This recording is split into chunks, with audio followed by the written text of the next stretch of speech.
বন্ধুরা, তোমাদের আজকে আমি আলুর পাঁপড় করে দেখাবো। একদম অন্য ধরনের আলুর পাঁপড়, যেটা দেখলে বাচ্চারা খুবই পছন্দ করবে, বড়রাও খুব পছন্দ করবে। স্ন্যাক্স হিসাবেও খেতে পারো, ডাল ভাতের সাথেও খেতে পারো। এ দেখো, তার জন্য আমি এখানে 1.5 কিলো মতো আলু নিয়েছি। প্রথমেই আলুগুলোকে আমি কেটে নেব। কেটে ভালো করে ধুয়ে নিয়েছি। এবার আলুগুলো কিভাবে কি করছি সেটা তোমরা দেখো। আমি এই ধরনের একটা আলু কুড়ানি নিয়েছি। এই জিনিস তো সবার ঘরেই থাকে আজকাল। তাই এই সাইডটা দিয়ে দেখে নাও তোমরা, এই সাইডটা দিয়ে আলুগুলোকে আমি এইভাবে কুড়িয়ে নেব।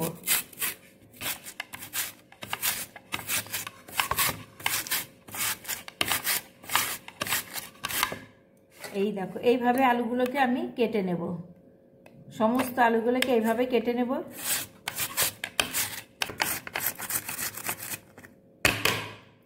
আমি আলুগুলো কাটবো আর জলের মধ্যে দেবো, না হলে আলুগুলো লাল হয়ে যাবে। জলের মধ্যে দিয়ে দিচ্ছি, আবার কেটে নেব, আবার জলে দেব। এইভাবে করে সমস্ত আলুগুলো আমি কেটে নেব। বন্ধুরা, সমস্ত আলুগুলো আমি এইভাবে কেটে নিয়েছি। এবার খুব ভালো করে ধুয়ে নিতে হবে, যতক্ষণ না আলুর এই স্টার্চটা বেরোবে। এই যে একদম পরিষ্কার জল না হওয়া পর্যন্ত ধুয়ে যেতেই হবে আলুটা। বন্ধুরা, এই দেখো, আলুগুলোকে আমি এই সুন্দর করে ধুয়ে এভাবে জল ঝরিয়ে নিলাম। কড়াইতে আমি কিছুটা জলও দিয়ে দিয়েছি। এই জলে এবার আমি লবণ দেব।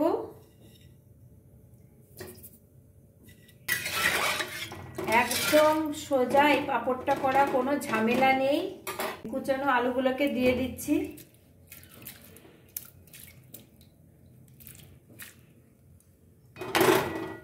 তা খেয়াল রাখতে হবে, এই আলুগুলো যাতে সেদ্ধ হয়ে যাবে কিন্তু গলবে না, এমন ভাবে সেদ্ধ করতে হবে। আমি কতক্ষণ ধরে রাখবো আলুগুলোকে ওভেনে, কতক্ষণ ধরে সেদ্ধ করব তোমাদের বলবো। অন্তত 4 থেকে 5 মিনিট মতো এইভাবে সেদ্ধ করে নিতে হবে। মানে আলুগুলো আস্ত থাকবে আর সেদ্ধ হয়ে যাবে, আবার আলুগুলো আস্ত থাকবে, একদম গলানো চলবে না। তো এই পাঁপড়ে বেকিং পাউডার কিংবা বেকিং সোডা কিছুই ব্যবহার করিনি, লবণ দিয়ে করছি শুধু, আর দরকারও লাগে না। 3 মিনিট মতো নাড়ছি, আর 2 মিনিট মতো নাড়লেই হয়ে যাবে। এভাবে নেড়ে নেড়ে আমি আলুটাকে ভাপিয়ে নেব। একদমই গলানো চলবে না, আর একটু করতে হবে, বেশ ভালোই শক্ত আছে। সহজ পাঁপড়ের রেসিপি, কিন্তু খুবই সুন্দর, বাচ্চারা তো খুব পছন্দ করবে। দেখো, আলুগুলো আমার সেদ্ধও হয়ে গেছে, কিন্তু আস্তে আস্তে আছে। আমার হয়ে গেছে। আমি এবার গ্যাসটা বন্ধ করে দিচ্ছি। এবার আমি নামিয়ে নেব। পুরো 5 মিনিট রেখে আলুটা সেদ্ধ করে নিলাম। ঝাঁঝরি থালার ওপর আলুগুলো নামিয়ে নিচ্ছি।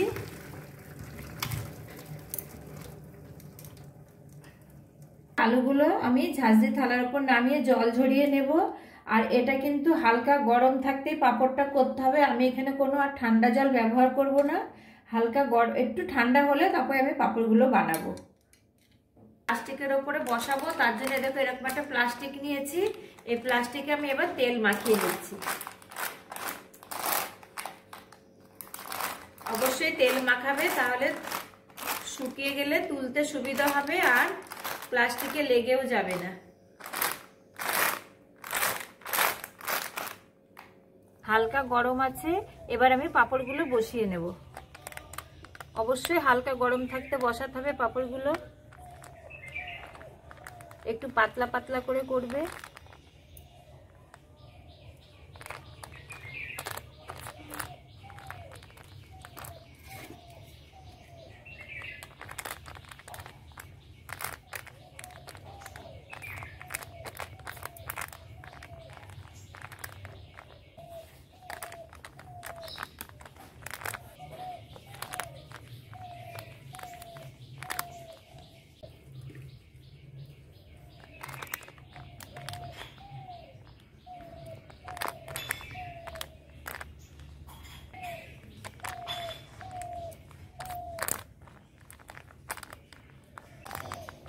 তোমরা অবশ্যই এইভাবে গোল করে দেবে, যাতে ছড়িয়ে না যায় আলুগুলো।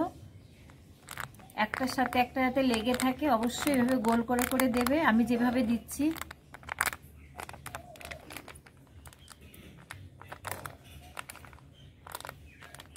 সমস্ত পাঁপড়গুলো আমার দেওয়া হয়ে গেছে, বসিয়ে দিয়েছি, কি সুন্দর লাগছে দেখতে। এবার আমি রোদে রেখে দেবো, অন্তত 2-3 দিন লাগবে শুকাতে, 2 দিন তো লাগবেই। পাঁপড়ের এক পাশগুলো শুকিয়ে গেছে, মোটামুটি শুকিয়েছে, খুব ভালো শুকায়নি। আমি এবার উল্টে দিচ্ছি আর এক পাশ, এইভাবে উল্টে দেবো সমস্ত পাঁপড়গুলো।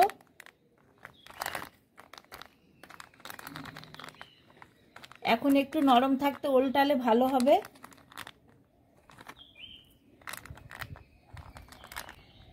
থালায় শুকাতে দিলাম সমস্ত পাঁপড়গুলো, আর দেখো কি সুন্দর লেগে গেছে একটার পর একটা।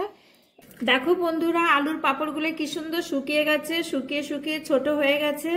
এই দেখো কত সুন্দর দেখতে হয়েছে। অবশ্যই তোমাদের আমি ভেজে দেখাবো। আমার মোটামুটি 2 দিন লেগেছে, ভালো রোদ থাকলে 2 দিনেই শুকিয়ে যায়। আমার রোদ ছিল বলে 2 দিন লেগেছে, আর রোদ না থাকলে একটু বেশি সময় লাগবে। এই পাঁপড়গুলো আমি ভেজে নেব। হাই হিটে গরম করে নিতে হবে, খুব ভালো করে গরম হয়ে গেছে। এবার আমি পাঁপড়গুলো একে একে ভেজে নেব।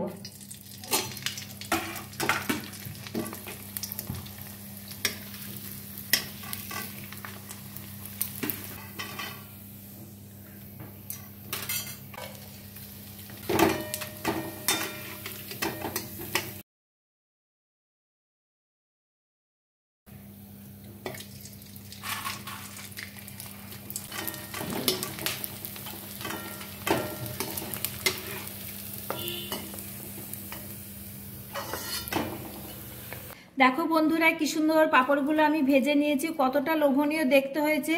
তোমরা কিন্তু এভাবে পাঁপড় বানিয়ে সারা বছর সংরক্ষণ করে রাখতে পারো। এখন আলু মানে খুবই সস্তা, এই সময় বানাবে। আর এই পাঁপড়টা বাচ্চারা খুবই পছন্দ করবে। এখনকার বাচ্চারা তো মায়েদের ভাত খাতে খুব কষ্ট হয় বাচ্চাদের, এইরকম পাঁপড় ভেজে থালায় দিলে নিমিষেই ভাত খেয়ে নিতে পারবে। তোমাদের আমি একটা ভেঙে দেখাচ্ছি, কতটাই মুচমুচে হয়েছে দেখো।